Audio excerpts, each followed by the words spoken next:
Good evening guys. ठीक 4 बच्चे ही आप सभी के सामने आज के इस क्लास को, वीकेंड की ये क्लास, शनिवार की ये क्लास मैं आप सभी के सामने उपस्थित हूँ। हम लोग मौर्यन पीरियड कर रहे हैं और मौर्य पीरियड यानी कि मौर्य एम्पायर, मौर्य साम्राज्य, मौर्य काल के एकदम अंत समय में पहुंच चुके हैं। कल हम लोगों ने मौर्य को पूरा एडमिनिस्ट्रेशन यानी कि प्रशासन देखा, अशोक के बारे में पढ़ा। आज मैं आपको अच्छी बात ये बताऊंगा कि आज हम इसमें कुछ क्वेश्चंस भी करेंगे, सवालों को भी करेंगे, क्योंकि मौर्य साम्राज्य बहुत इंपॉर्टेंट टॉपिक है। तो 2-4 कॉन्सेप्ट ऐसे होते हैं, एक तो रिवीजन हो जाता है क्वेश्चन के थ्रू, और एक आपका मतलब और कुछ नए कंटेंट भी आपको उसमें देखने के लिए मिल जाए। खम्मा गढ़ी भाई, खम्मा गढ़ी, जय खम्मा गढ़ी भाई सभी को। बिट्टू प्रताप सिंह, जय भीम भाई, जय भीम। चलो भाई, सभी का सम्मान पूरे तहे दिल से। विपिन कुमार जी, गुड इवनिंग मेरे बच्चे, गुड इवनिंग। आ जाइए फटाफट से, शाबाश। तो जब मौर्य साम्राज्य अपने मतलब पड़ाव पे था, जिस समय चल रहा था, मैं उसकी बात कर देता हूँ कि जब मौर्य साम्राज्य अपने पड़ाव पे था, जिस समय चल रहा था, और सम्राट अशोक ने बहुत सारे काम करे, लेकिन सम्राट सम्राट अशोक की जो जब डेथ हुई, यानी कि सम्राट अशोक की जब मौत हुई, तो उसकी डेथ के बाद ना ये साम्राज्य बहुत कुछ अच्छा कर नहीं पाया, ये अच्छे से चल नहीं पाया, और धीरे धीरे इस साम्राज्य की अगर हम बात करें तो इसका डिक्लाइन हो गया, इसका हो गया जी पतन। क्योंकि मौर्य साम्राज्य तक ही हम देखते हैं कि अशोक तक ही मौर्यन एम्पायर, मौर्य साम्राज्य बहुत अच्छे से काम किया, और उसके बाद मौर्य साम्राज्य, एक तो एरिया बहुत बड़ा था, तो बहुत बड़े क्षेत्र की वजह से ये संभाल नहीं पाए। ऊपर से अपर कास्ट यानी कि ब्राह्मणों का सपोर्ट नहीं मिल पाया इनको, ठीक है, क्योंकि ये इन्होंने कुछ काम अशोक की मौत के बाद विद्वानों को इन्होंने समर्थन नहीं दिया, इन्होंने विद्वानों का, जैसे हम कहते हैं कि इन्होंने सम्मान नहीं मतलब किया। तो यही आप लिख लीजिए, हो, लिखो सक्सेसर्स ऑफ अशोका, यानी कि अशोक के उत्तराधिकारी कौन होंगे। सर अपने इंस्टाग्राम आईडी नहीं आ रही है। इंस्टाग्राम आईडी दीपक दा शर्मा के नाम से, DEEPAK THE दा और SHARMA शर्मा, आप मतलब डालना, विदाउट एनी स्पेस डालना, आपको मिल जाएगा, मेरे फोटो लगी हुई, ठीक है। तो देखो, आप लिख लो, एडिन डालो, सक्सेसर्स ऑफ अशोका, अशोक के उत्तराधिकारी। तो अशोक के उत्तराधिकारी मतलब अशोक के बाद इस साम्राज्य में कौन कौन आए, बहुत ही इंपॉर्टेंट टॉपिक है ये। यहाँ से क्वेश्चन कभी कभार बन जाता है सक्सेसर से, अगर देखा जाए तो बहुत सारे हुए हैं। जैसे तुरंत अशोक के बाद दशरथ नाम का आया, दशरथ, दशरथ आया जी, दशरथ। दशरथ राजा बना 225 ईसा पूर्व से लेकर 224 ईसा पूर्व तक, 232 टू 224 BC, मतलब ईसा पूर्व 7 साल। देखो, तो अशोक के बाद अशोक का बेटा राजा नहीं बना था, अशोक का पोता राजा बना था, ठीक है। अशोक का बेटा नहीं, अशोक का पोता, अशोक का।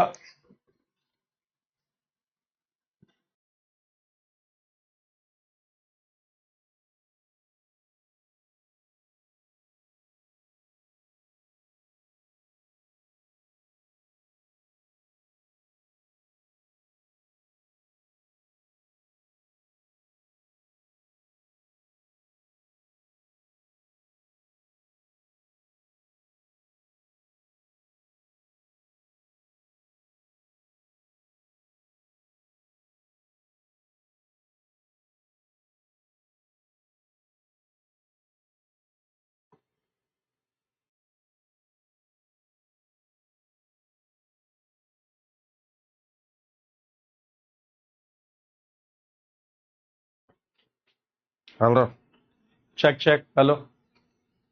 कल की क्लास का पीडीएफ नहीं मिला। देखो, कल की क्लास का पीडीएफ तो इसलिए नहीं मिला क्योंकि मैंने ही अभी तक स्टाफ के पास, मतलब मेरे जीएस के स्टाफ ने, जो मेन स्टाफ है अपलोड करने वाला, उस तक मतलब नहीं पहुंचाई है। तो ये, हाँ, ये अशोक का पोता है, ये दशरथ जो है ना, तो इसलिए नहीं मिल पाई होगी। बाकी उससे पहले की पीडीएफ क्यों नहीं मिली है वो मैं आज पता कर रहा था, क्योंकि बाकी तो सारी पीडीएफ टीम के पास है। हाँ, पीडीएफ अपलोड करने वाली टीम अलग है, ताकि क्योंकि बहुत सारी पीडीएफ हो जाती है इसलिए, ठीक है। जैसे ये पीडीएफ भी मैं पढ़ाऊंगा तो स्टाफ ही आप तक मतलब भेजेगा, जो मेरा जीएस का स्टाफ है वो आएगा, मतलब अभी क्लास में 2 मिनट के लिए डाउनलोड सेव करेगा और मेन स्टाफ के पास भेज देगा, ठीक है। तो ये अशोक का ग्रैंड सन है, पोता है। इसके बाद आया संप्रति।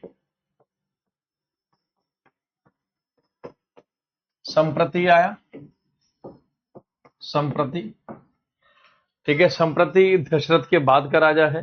ये 224 से 215 बीसी तक रहा है। 224 से 215 बीसी यानी कि ईसा पूर्व तक संप्रति का मतलब शासनकाल रहा है।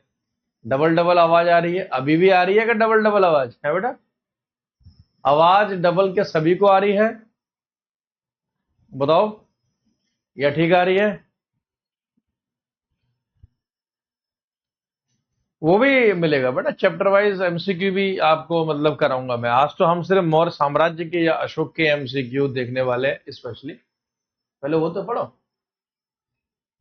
अभी आप कहां से पढ़ा दो इस समय आज बेटा वीकेंड है, आज शनिवार है, तो मैं अपने होम यानी कि घर वाले स्टूडियो से क्लास ले रहा हूं, ठीक है। अच्छा, वो क्या, ठीक है। संपत्ति रहा। ऐसे बहुत सारे राजा रहे, तो सारों को याद नहीं करना है। बस एक जो क्वेश्चन आपसे बनेगा दशरथ से बनेगा, कि दशरथ नाम का मतलब हुआ अशोक के बाद। बाकी 3-4 राजा और भी हुए हैं, तो वो छोड़ो। आप सीधे लिखो last ruler of Mauryan empire, मतलब मौर्य साम्राज्य का अंतिम शासक। मौर्य साम्राज्य का अंतिम शासक, last ruler of Mauryan empire, Maurya साम्राज्य का अंतिम शासक बृहद्रथ। ये एग्जाम में आपके बहुत आता है जी, बृहद्रथ, बृहद्रथ। आखिरी समय इसी का ही है।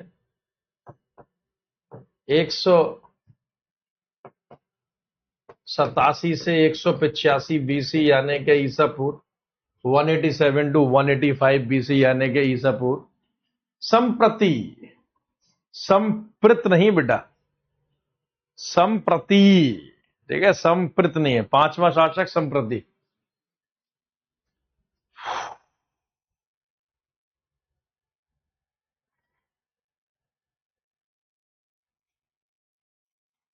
संप्रति।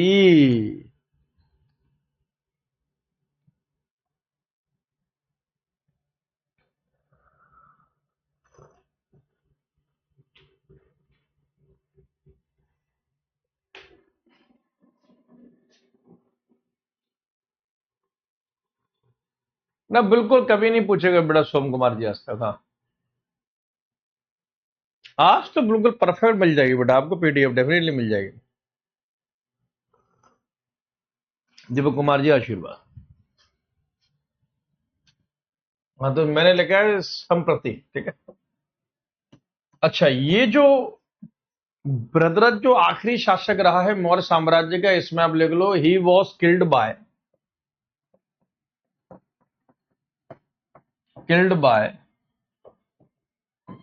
His minister. इसकी हत्या इसी के मंत्री ने कर दी। लिख लो, इसकी हत्या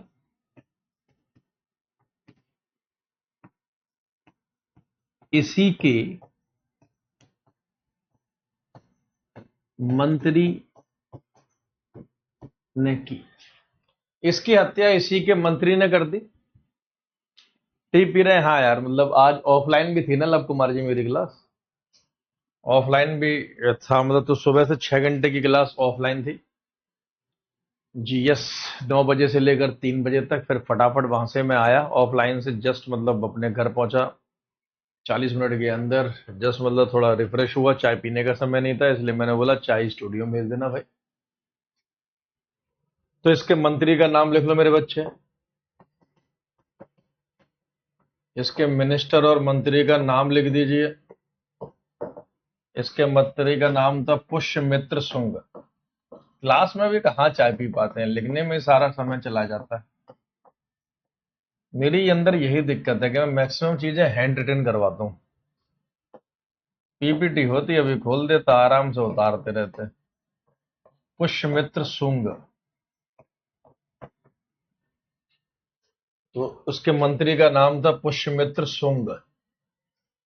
पुष्यमित्र शुंग।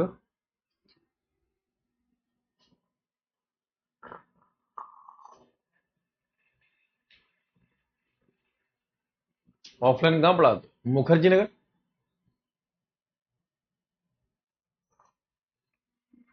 दिल्ली।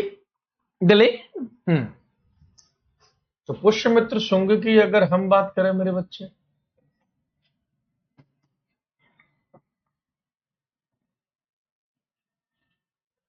पुष्यमित्र शुंग की बात करें, लिख लो, ही फाउंडेड शुंग डायनेस्टी। इसने शुंग वंश की नींव रखी। ही फाउंडेड शुंग डायनेस्टी। इसने शुंग वंश की नींव रखी। शुंग डायनेस्टी, शुंग वंश की नींव रखी। शुंग वंश जो कि 185 से लेकर 73 बीसी तक रहा है। 185 ईसा पूर्व से लेकर 73 ईसा पूर्व तक। टेंशन मत ले गुड्डू कुमार, ठीक है।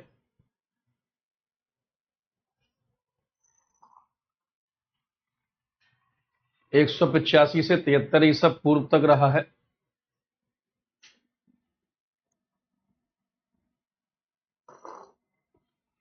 उसमें लिखती सर हिस्ट्री की क्लास भी ज्योग्राफी जैसी बनवा दो। अरे हिस्ट्री की क्लास ज्योग्राफी से भी स्ट्रॉन्ग करवा दूंगा, टेंशन मत लो। अभी तो हिस्ट्री के सबसे बेस्ट वाले चैप्टर आना शुरू नहीं हुआ है। असली मजा आपको मिडाइवल के एंड में और मॉडर्न हिस्ट्री में आएगा, जहां से सबसे ज्यादा क्वेश्चन बनते हैं। शाक्य वंश का मौर्य वंश से क्या संबंध है? वैसे तो कोई संबंध नहीं है, लेकिन अभी हम शाक्य वंश मतलब आगे वो शाक्य नहीं, एक्चुअल में वंश है शक वंश। शक मौर्यों के बाद आते हैं, वो क्या है अभी हम थोड़ी देर में देखेंगे। तो शुंग वंश में आप लिख लो जिसका फाउंडर पुष्यमित्र शुंग था, इतना ही याद रखना। प्लस शुंग वंश से दो क्वेश्चन आपके और बनते हैं। पहला तो आप मतलब इसमें लिख लो जो क्वेश्चन आपके एग्जाम में आता है, साथ साथ लिखो, फर्स्ट ब्राह्मण डायनेस्टी इन इंडियन हिस्ट्री। ये भारत के इतिहास में पहला ब्राह्मण वंश हुआ है। इससे पहले ब्राह्मण राजा नहीं होते थे, ठीक है। और एक आप इसमें मतलब लिख लीजिए शुंग वंश के बारे में कि शुंग वंश की कैपिटल राजधानी पाटलिपुत्र ही रही है। जो मौर्यों की राजधानी रही वही शुंग वंश की भी राजधानी रही। तो शुंग वंशों की कैपिटल राजधानी पाटलिपुत्र ही रही है।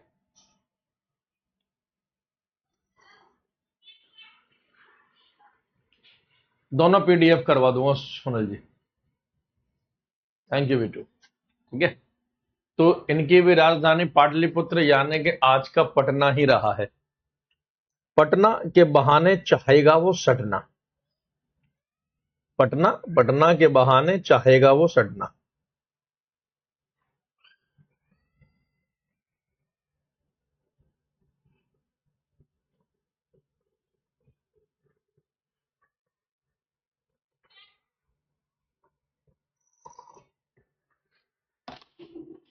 ठीक है।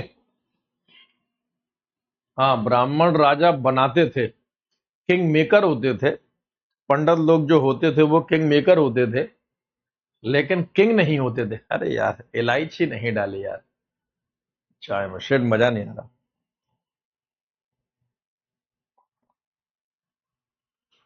इलायची डलवाता हूँ थोड़ी सी, रुकना जरा।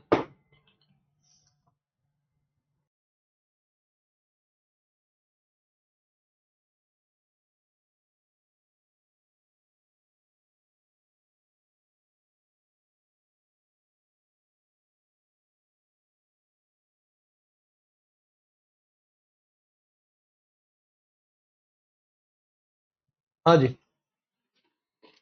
अब देखो, अब यहां से ना एक असली कहानी शुरुआत होती है जी आपकी।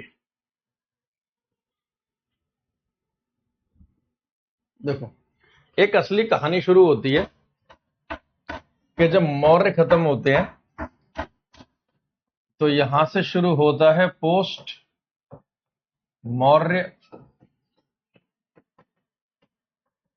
पीरियड। मतलब उत्तर मौर्य काल की यहां से शुरुआत होती है, पोस्ट मौर्य पीरियड की शुरुआत होती है। गोल्डन एरा मौर्य काल को ही कहते हैं जी, नहीं गोल्डन एरा भी आगे मैं बताऊंगा आपको, गुप्त साम्राज्य को कहते हैं। उत्तर मौर्य काल, उत्तर मौर्य काल के मतलब मौर्य के बाद, उत्तर मौर्य काल, इसका मतलब है कि मौर्य के बाद का समय, यानी कि मौर्य के बाद का काल। सर इतनी देर में टीबी कोल्ड हो जाएगा? नहीं, मैंने दोबारा से बोल दिया, दोबारा चाय बन जाएगी। जस्ट इलायची तो ऐड होनी है उसमें।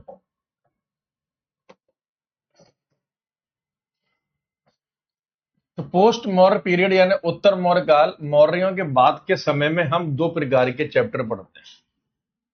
आपकी हिस्ट्री मुख्यतः दो प्रकार से इसमें बटी हुई है, दो प्रकार से। उत्तर मौर्य काल का जो आपका चैप्टर है वो लगभग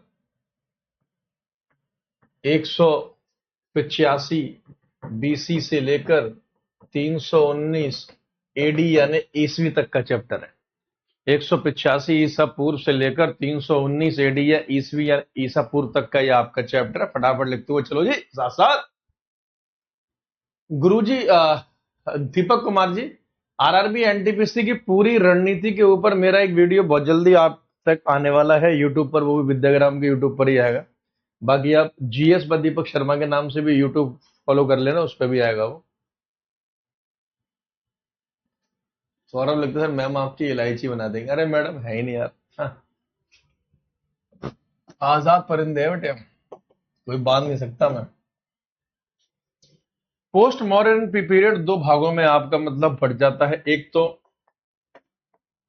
फॉरेन रूलर्स, विदेशी शासक, मतलब एक तो कुछ विदेशियों ने आकर शासन शुरू कर दिया, बाहर से आए और इंडिया में आकर शासन शुरू कर दिया, जैसे हमने कहा फॉरेन रूलर्स यानी कि विदेशी शासक। और एक इंडियन रूलर्स जो पहले ही इंडियन थे, इंडिया में रह रहे थे, मतलब के भारतीय शासक। तो भारतीय शासक में तो यही सुंग वुंग होंगे जी आपके, ठीक है। तो सुंग वुंग ये जो आपके रहे ये इंडियन रूलर्स में रहे। ये भारतीय शासक में आपको मतलब छोटे मोटे वंश देखने के लिए मिले, जैसे सुंग देखने के लिए मिला, कवा देखने के लिए मिले, कव, ठीक है। तो यह आपको देखने के लिए मिले इसमें, एक सुंग और एक कव, छोटे मोटे और भी थे। तो ये कुछ देखने के लिए मिले। तो इनका कुछ बहुत इन्होंने करा नहीं, क्योंकि ये अच्छे से रूल नहीं कर पाया, तो इसलिए इनसे कोई चैप्टर भी नहीं बना, इनका कोई कोई क्वेश्चन भी नहीं बना। उसी प्रकार से सुंग ये कि पहला ब्राह्मण वंश है और इन्होंने मतलब मौर्य साम्राज्य के आखिरी शासक की हत्या की थी, इसलिए यहां से क्वेश्चन बनता है। फॉरेन रूलर्स की अगर बात करें तो ये रूल करेंगे, इन्होंने अच्छे से रूल मतलब करा है। और फॉरेनर्स में यानी कि विदेशियों में अगर मैं आपसे बात करूं तो तीन आपको बहुत अच्छे से देखने के लिए, बल्कि दो आपको बहुत अच्छे से देखने के लिए मिलेंगे। एक तो शकों ने शासन किया है, शक, और एक इंडो ग्रीक रूलर्स ने शासन बहुत अच्छा किया है, जिनके नाम हमें देखने के लिए मिलते हैं। इंडो ग्रीक रूलर्स मतलब भारतीय यूनानी शासक, भारतीय यूनानी शासक। फटाफट से ये पूरी स्लाइड छाप लो, जैसे ही हो जाए लिख देना डन। कोई भी कंफ्यूजन है तो अपने सर से अवश्य पूछना, मुझसे नहीं पूछोगे तो किससे पूछोगे। फटाफट से जी, शाबाश मेरे बच्चे, शाबाश।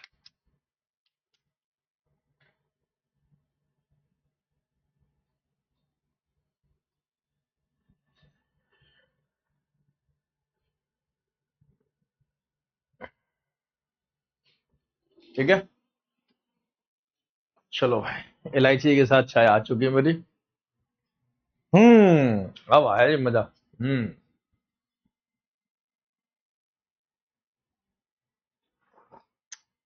बिल्कुल सही शुभम कुमार जी, छा गए आप बेटे, छा गए, आपने एकदम सही बताया है मेरे बच्चे।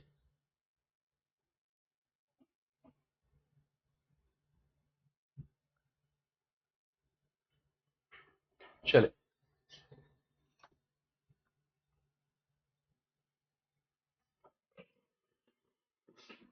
आओ जी, तो सबसे पहले हम इसमें लिख लेते हैं कि इंडो ग्रीक रूलर्स यानी कि भारतीय यूनानी शासक, क्या गुल खिलाए भारतीय यूनानी शासकों ने, तो हेडिंग डालो सबसे पहले इंडो ग्रीक, एरा भी लिख सकते हैं, भारतीय यूनानी काल।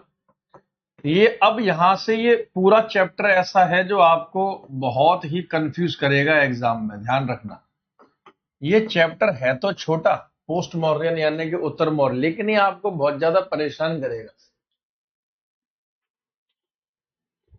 यस, जो लोग यहाँ शासन करने ही आए थे, जब इन्होंने देखा कि इंडिया में कमजोरों का शासन है, तो उन्होंने सोचा चलो भाई हम चलते हैं और हम जाके मतलब यहाँ पे रूल करेंगे। ठीक है, तो ये जो इंडो ग्रीक जो है, ये हमें सेकंड सेंचुरी बीसी के आसपास मिलते हैं।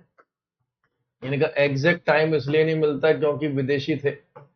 तो सेकंड सेंचुरी बीसी यानी कि दूसरी शताब्दी ईसा पूर्व, सेकंड सेंचुरी बीसी, दूसरी शताब्दी ईसा पूर्व, इंडो ग्रीक यानी कि जो मध्य एशिया से आए, सेंट्रल एशिया से आके यहां पर आकर जो मतलब सेटल हो गए। और इनमें जो सबसे फेमस हुआ है उसका सीधे नाम लिखें, लिखो मोस्ट फेमस। इंडो ग्रीक में भी जो सबसे मशहूर हुआ, मोस्ट फेमस, सबसे मशहूर, सबसे मशहूर, सबसे मशहूर हुआ है जी मियंडर। देख रहे हो नाम बच्चे का, सबसे मशहूर हुआ है जी मियंडर। हेडिंग डालो मियंडर। इंडो ग्रीक में भारतीय यूनानियों में मशहूर शासक मियंडर, जो लगभग 165 से 145 बीसी तक रहा, 165 टू 145 बीसी, जो 145 से 165 से 145 बीसी या ईसा पूर्व तक रहा।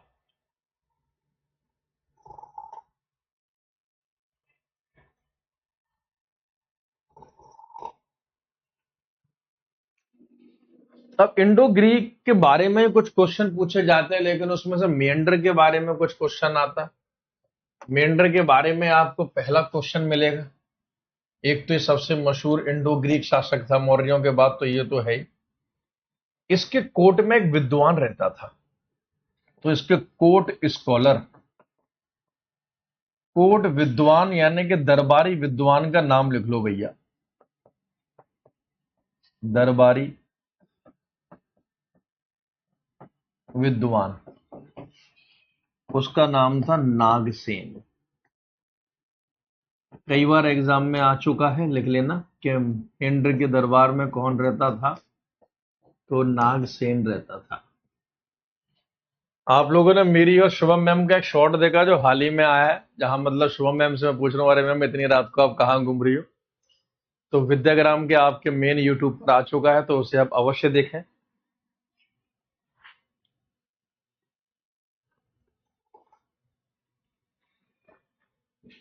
ठीक है बीटू प्रताप, किसने डाली इलायची? भाई मेरे साथ मेरी माँ भी रहती है भाई, वैसे तो घर पे स्टाफ भी है, लेकिन मम्मी के हाथ की बात ही कुछ और है मेरे बच्चे। तो कोर्ट स्कॉलर था नागसेन, नागसेन नामक एक मतलब विद्वान रहा। सारी जानकारी चाहिए आपको नहीं। दूसरी, मियंडर के बारे में लिखो, ही एडॉप्टेड बुद्धिज्म, इसने बौद्ध धर्म अपनाया था। मियंडर ने बौद्ध धर्म अपना लिया था, नागसेन के प्रभाव में आकर बौद्ध धर्म अपना लिया था। ठीक है, लिख लो बौद्ध धर्म अपनाया। तो उसने बौद्ध धर्म भी अपनाया और नागसेन इसके समय में एक किस पर वीडियो आया, वो वीडियो इस पे है कि कल मेरी संडे है तो कल मेरी विद्याग्राम यूट्यूब पर एक मैराथन लगी हुई है 4 घंटे की, तो आप अवश्य मतलब आइएगा कल रात को 8 बजे।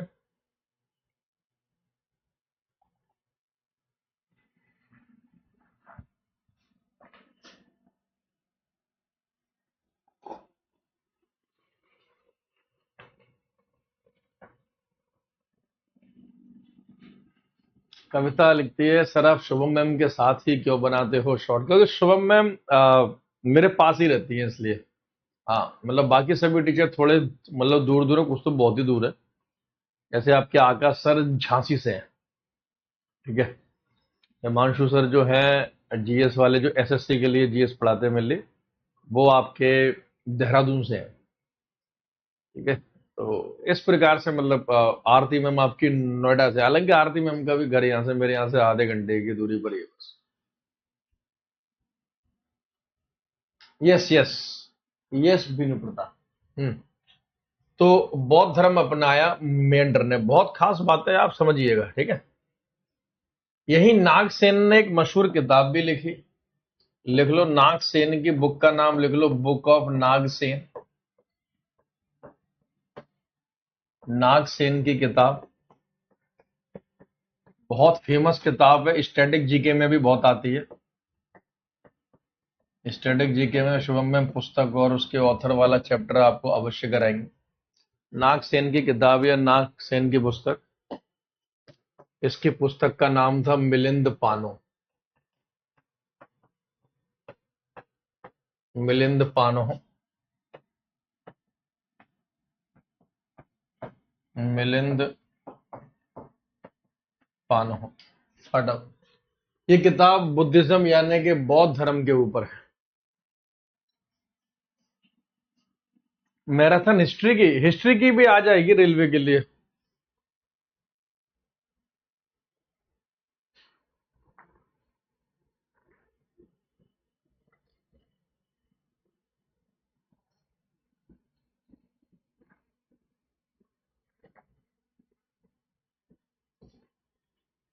बोल सकते हैं श्रीकांत मीना जी के ये बौद्ध धर्म अपनाने वाला पहला विदेशी शासक था।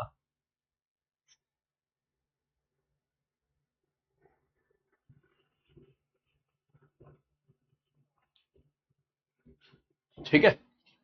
तो ये कुछ इंडो ग्रीक का मतलब रहा है, बुद्धिज्म से रिलेटेड, बौद्ध धर्म से संबंधित ये किताब है। इंडो ग्रीक रूलर्स ने और भी बेहतरीन काम किया। क्या काम किया? तो भारतीय यूनानी शासकों ने, नोट बना के लिखो, इंडो ग्रीक रूलर्स यानी कि they were first to issue gold coins in India. मतलब भारत में सबसे पहले सोने के सिक्के इन भारतीय यूनानियों ने ही चलाए। लिख लो, भारत में सबसे पहले सोने के सिक्के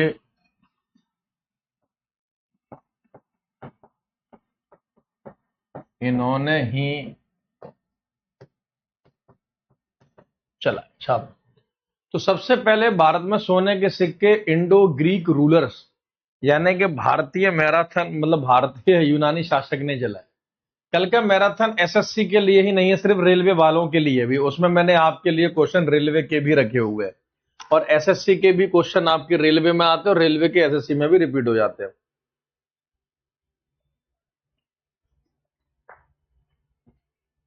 इसलिए वो रेलवे एसएससी दोनों की ही मैराथन है, ठीक है।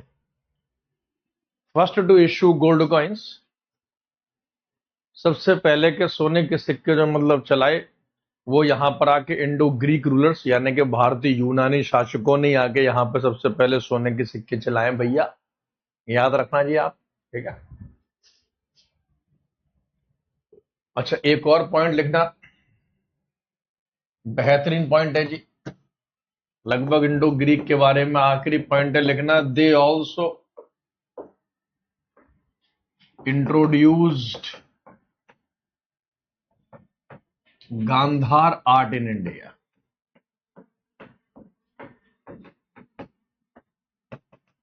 इन्होंने भारत में गांधार कला की शुरुआत की। तो लिखो ये भारत में, यानी कि इंडो ग्रीक,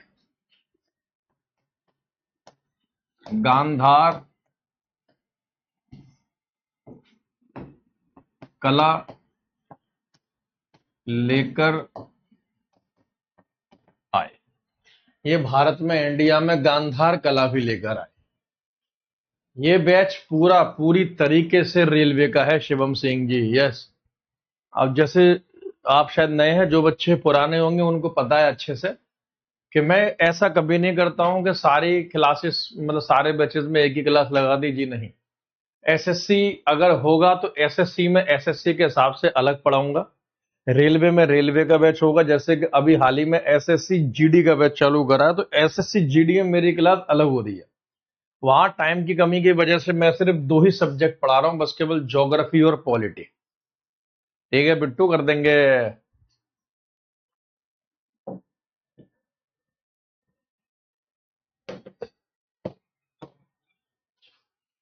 गांधार कला क्या बवाल है, ये अभी मैं आगे समझाऊंगा आपको, किसी चैप्टर में आएगा। अभी सिर्फ आप इतना ही ध्यान रखो कि गांधार जनपद अलग है सोहम कुमार जी, गांधार कला अलग है। हाँ, इसका हालांकि गांधार कला का संबंध मतलब हिंदुस्तान की सभ्यता के साथ ही है।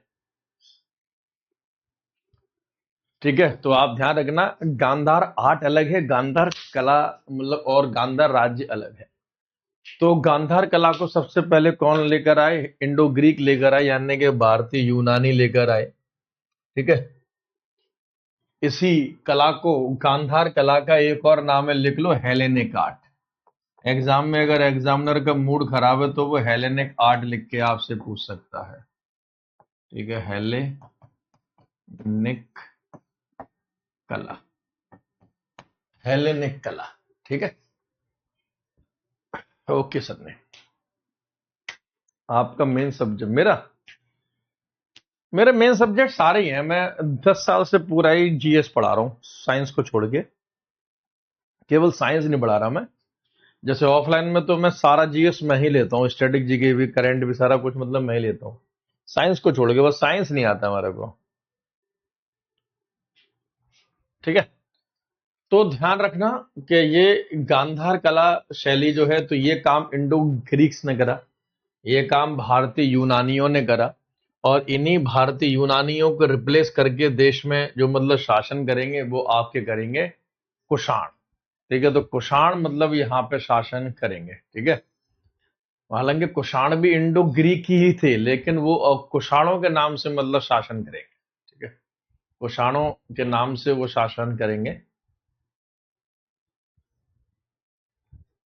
अरे कोई नहीं, सो हम जी सब ऐसा ही है। जब आपकी नौकरी लग जाएगी सब अच्छे हो जाएंगे आपके लिए। बिल्कुल सही बात है। ठीक है, तो इसके आगे तो हम नेक्स्ट क्लास में लेंगे, खैर मतलब इसके आगे की जो थ्योरी है नेक्स्ट क्लास में कंटिन्यू करेंगे।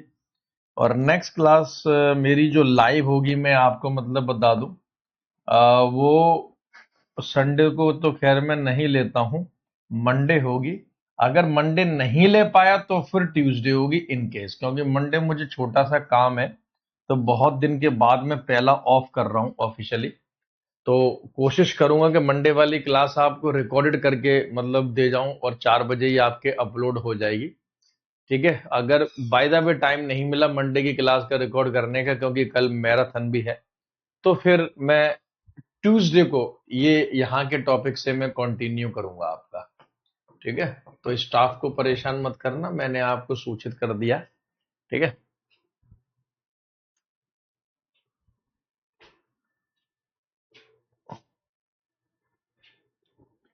अब मैं कुछ आपको अशोक के, मौर्य साम्राज्य के कुछ क्वेश्चन करवाता हूं, कुछ सवाल करते हैं। अरे अभी क्लास खत्म थोड़ी ना हुई है जो बोल रहे हो कि ठीक है थैंक यू सर, इतने बोर हो गए क्या? बोर हो गए तो बताओ, खत्म कर देता हूँ यार क्लास।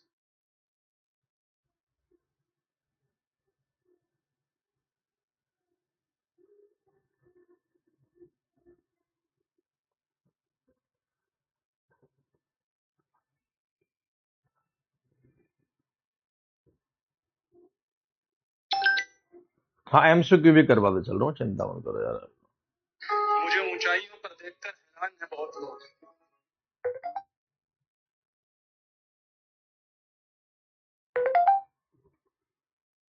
ऊंचाइयों पर देखकर हैरान है बहुत लोग, लेकिन किसी ने मेरे पैरों के छाले नहीं देखे।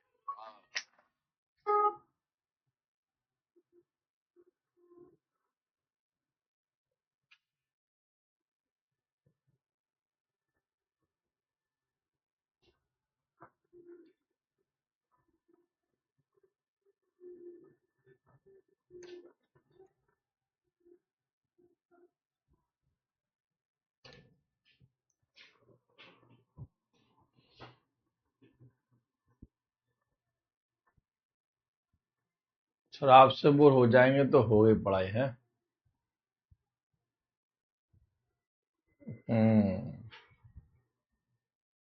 रिकॉर्ड में नहीं, मेरी तो ये पहली क्लास ही रिकॉर्ड आएगी, जब जिस दिन कुछ काम होगा। वैसे वैसे ये रिकॉर्डेड भी मुश्किल है, हो सकता है मैं रिकॉर्ड भी ना कर पाऊँ, मतलब मंडे के लिए। फिर शायद सीधे ट्यूसडे 4 बजे आपके लिए लाइव ही आऊंगा मैं। क्योंकि मंडे अपना मैंने यूट्यूब तो पूरा ऑफ कर रखा है। हाँ, मंडे मैंने अपना पूरा यूट्यूब ऑफ ऑफ कर रखा है। ठीक है। अरे वाह सोहम, वेरी गुड। चलो भाई, पहला क्वेश्चन अशोक का ये रहा आपके सामने, जरा फटाफट से आंसर बताओ। आंसर जी आप ही को देने हैं जी मेरे को, जल्दी जल्दी जरा आप आंसर बताओ।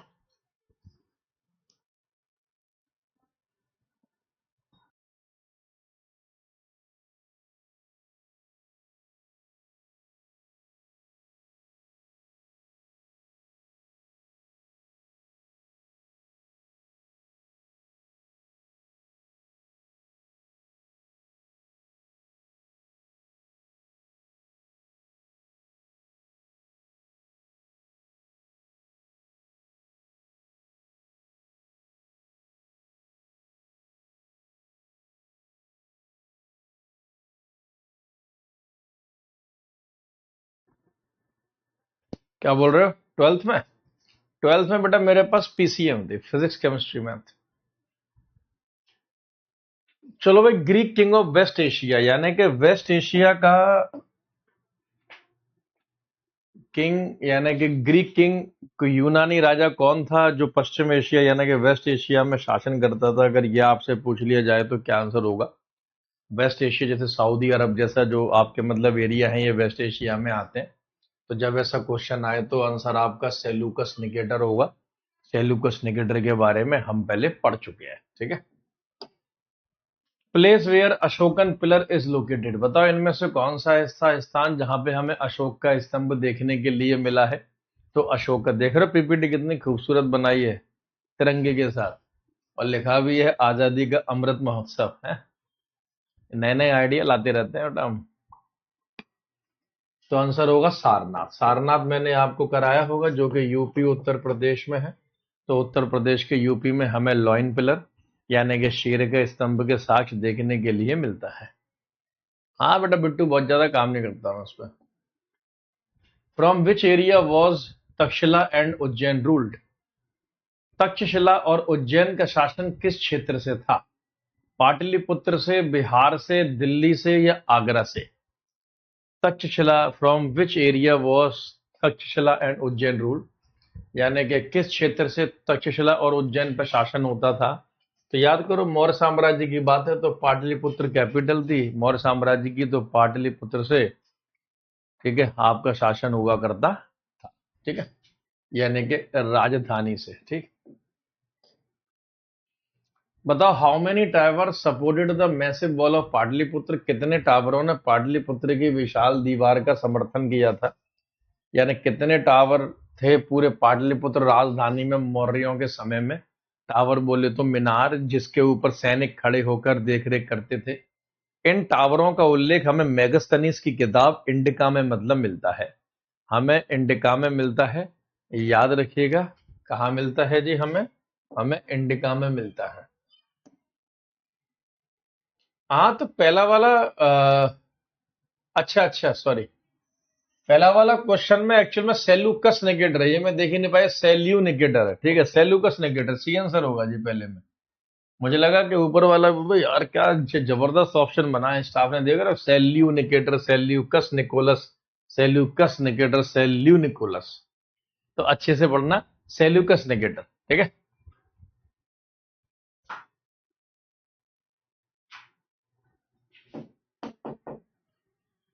तो 570 मीनारें थी, 570 टावर थे according to Indica book, Indica किताब के अनुसार। इंडिका किताब मैंने कल आपको बताया था कि इस किताब को मतलब रखा था किसने, किसने लिखा था, मैगस्थनीज ने लिखा था। सवाल number 5, Megasthenes was an ambassador who sent to the court of Chandragupta by. Megasthenes एक राजदूत था जिसने जिसे चंद्रगुप्त के दरबार में भेजा था। एलेक्जेंडर ने यानी कि सिकंदर ने, सेल्यूकस निकेटर ने, एंड्रमस ने, या फिर डेरियस ने। तो मैगस्थनीज के बारे में मैंने जब आपको कल पढ़ाया था तो मैंने ये भी बताया था कि ये किसके समय में आया था और किसने इसको भेजा था। तो ये राजदूत था सेल्यूकस निकेटर का।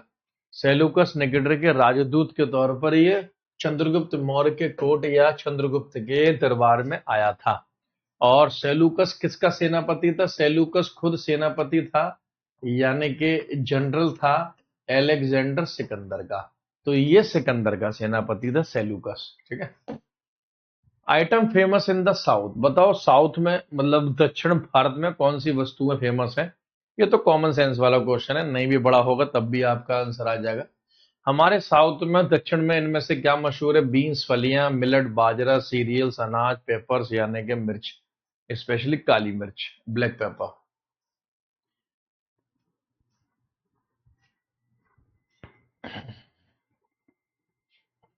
चलो भाई, काली मिर्च के लिए मशहूर है, यानी कि स्पाइसेस मसाले के लिए हमारा साउथ बहुत मशहूर है। और इन्हीं मसालों के लिए हमारे यहाँ यूनानी आए, इन्हीं मसालों के लिए हमारे यहाँ यूरोपियंस आए, ये सब कुछ इन्हीं मसालों के लिए यहाँ पर आए हैं, ठीक है। How can a be written in Bengali, बताओ बंगाली में ए कैसे लिखा जा सकता है, बताओ फटाफट से, कॉमन सेंस, कोई बच्चा बंगाली है, बंगाली में ए या आ कैसे लिखा जाता है, आ ऐसे, ये चार ऑप्शन है भाई, मुझे भी नहीं पता, बताओ बंगाली में ए या आ कैसे लिखा जाता है। Anyone is Bengali in this house, anyone Bengali,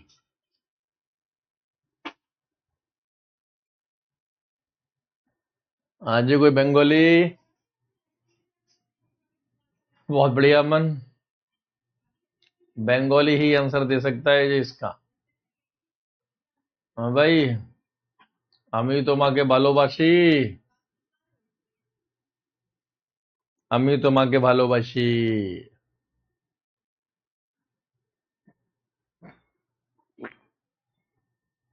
Indrajit बार बंगाली है तो बता बेटा, क्या लगेगा इंद्रजीत। मेरे हिसाब से तो बंगाली में आ ऐसे लिखा जाना चाहिए, ऑप्शन नंबर सी आंसर होना चाहिए, ठीक है। अरे बताने वाली चीज थोड़ी ना है,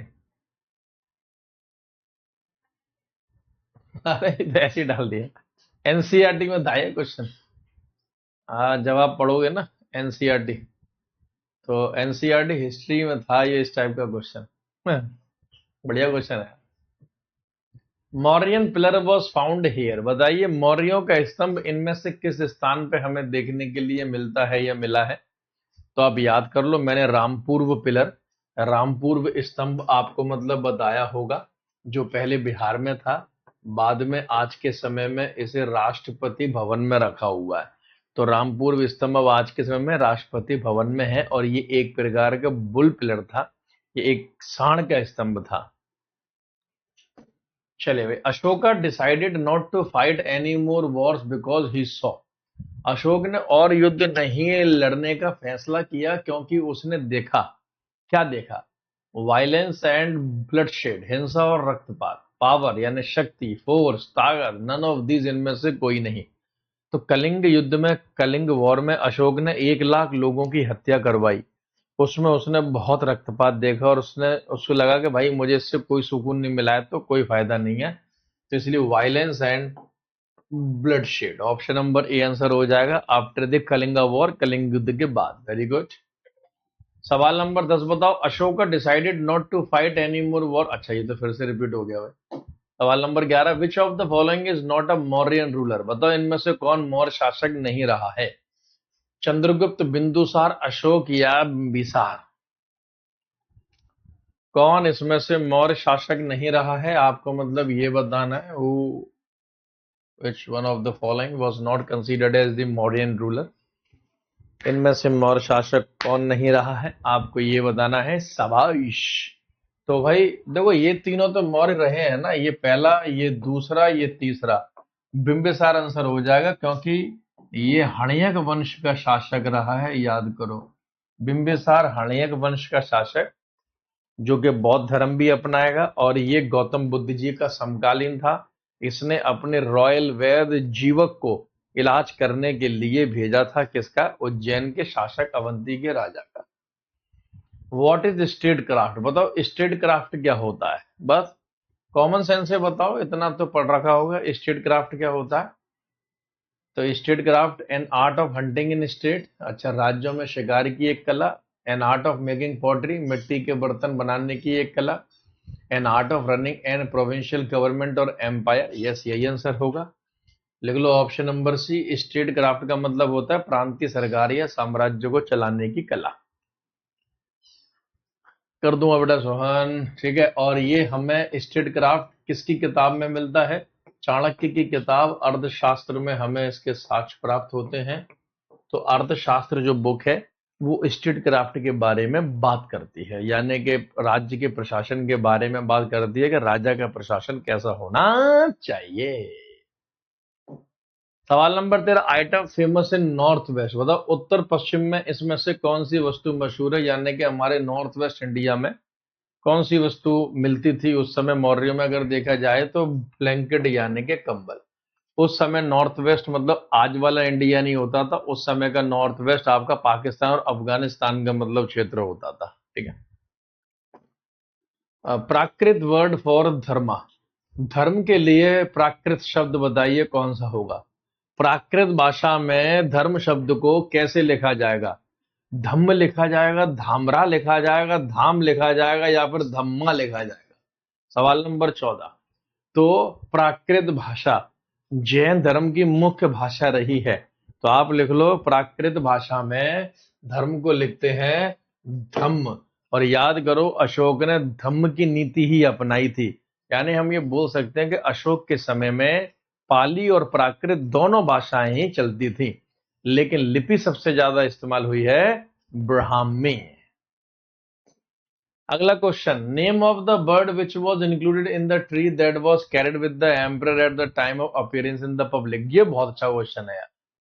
उस पक्षी का नाम जो उस वृक्ष में शामिल था जिसे सार्वजनिक रूप से प्रकट होने के समय सम्राट के साथ ले जाया जाता था।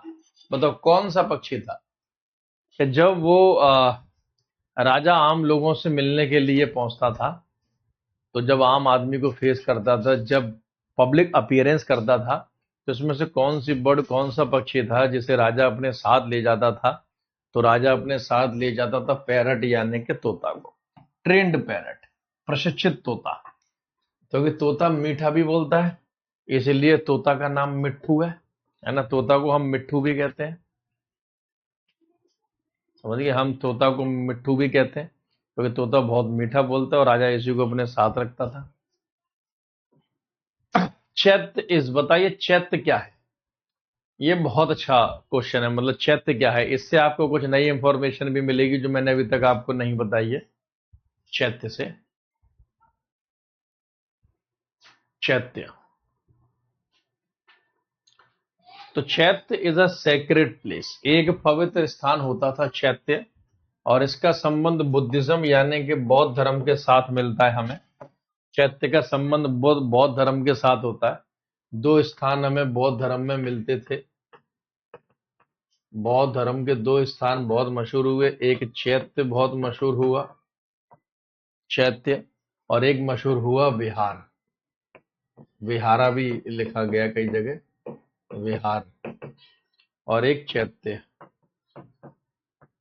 चैत्य वो स्थान होता था जहां पर बौद्ध धर्म के साधु संत यानी कि मॉन्क जो होते थे वो ध्यान लगाते थे। तो लिख लेना, ये वर्शिप यानी कि ध्यान लगाने के लिए होता था। मेडिटेशन करते थे, पूजा पाठ करते थे, ध्यान लगाते थे। चैत्य उस स्थान को कहते थे, एक प्रकार की इमारत। और विहार वहां होते थे जहां मॉन्क वगैरह यानी कि बौद्ध भिक्षु रहते थे। तो ये रेजिडेंस होता था, ऐसा एरिया जहां मॉन्क यानी कि बौद्ध भिक्षु रहते हों। तो बुद्धिस्ट मॉन्क यानी कि बौद्ध भिक्षुओं से संबंधित है। तो चैत्य का मतलब जहां पर ध्यान लगाया जाता था, और विहार का मतलब जहां पर मतलब लोग आवास करते थे, रहते थे। इसीलिए आपका देखो इसी विहार से बना है, जैसे आपने अलग अलग एरिया में देखा होगा। एरिया का नाम है इंदिरा विहार, नेहरू विहार, अशोक विहार, और इसी से बना है बिहार। बिहार मतलब रहने का स्थान। चलिए आज का आखिरी प्रश्न। Which of the following occupation was not followed by the people lived with in the Mauryan empire. Maurya साम्राज्य के भीतर रहने वाले लोगों द्वारा निम्नलिखित में से किस व्यवसाय का पालन नहीं किया गया था। इनमें से कौन सा काम ऐसा था जो कि मौर्य साम्राज्य के लोग नहीं करते थे। तो मैंने शिल्प कौशल बताया, शिकार भी करते थे। मैंने आपको ये भी बताया कि शिकार भी करते थे, शिल्प कौशल करते थे, खेती भी करते थे। टेलरिंग जैसा मैंने आपको कुछ नहीं बताया। मैंने 7 क्लास आपको मतलब बताई होंगे, उसमें मैंने आपको टेलरिंग यानी कि सिलाई वगैरह कुछ नहीं बताया होगा। तो ये आज की जो मैंने आपकी क्लास रखी, ये सम्राट अशोक के ऊपर स्पेशल थे, इसके क्वेश्चन भी कराए। और नेक्स्ट क्लास में जब हम आएंगे तो मतलब शुरुआत आपकी करेंगे कहाँ से, यहाँ से यानी कि हेलेनिस्टिक आर्ट से, हेलेनिस्टिक कला से हम शुरुआत करेंगे। अगला जो भी इसके बाद आएगा। तो आज हमने मतलब अशोक को पढ़ा है अच्छे से। बाकी मिलते हैं नेक्स्ट क्लास, या तो मेरी मंडे आपके सामने आएगी, मंडे नहीं आई तो फिर ट्यूसडे आएगी। बाकी अभी ज्योग्राफी के लिए मिल रहे हैं विद इन 8 मिनट्स, 8 मिनट के अंदर अंदर। धन्यवाद।